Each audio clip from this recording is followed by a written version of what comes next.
Kasus pengrusakan sebuah kafe dan penganiayaan sadis terhadap seorang ibu pemilik kafe yang tengah hamil jadi sorotan publik. Peristiwa memilukan ini terjadi sekitar pukul 23 WIB pada tanggal 20 Agustus 2025 di jalur Dusun Wamsait, Desa Dava, Kecamatan Wailata, Kabupaten Buru.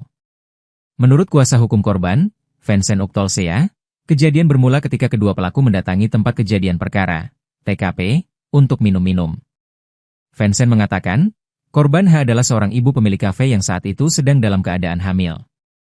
Akibat insiden anarkis ini, korban mengalami sejumlah luka fisik, dan tempat usahanya terpaksa ditutup sejak Agustus 2025 hingga saat ini.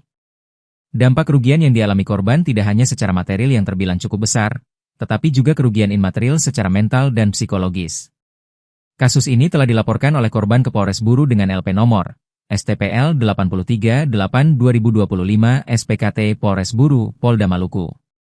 Vincent Uktolsea mengonfirmasi bahwa berdasarkan hasil penyelidikan dan gelar perkara, penyidik Polres Buru telah menetapkan Jelian Waryaka alias Princess Farah dan Ricky Nurlatu sebagai tersangka. Namun, saat ini kedua pelaku tersebut sedang tidak berada di Kabupaten Buru. Jelian Waryaka alias Princess Farah dikabarkan tengah berlibur ke luar negeri bersama suaminya, Sam Nurlatu.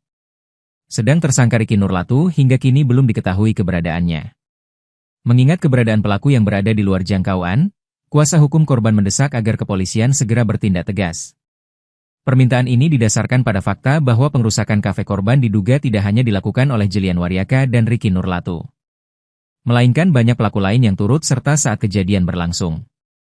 Hingga berita ini diterbitkan tribunambon.com telah berupaya mengkonfirmasi tersangka namun belum direspon.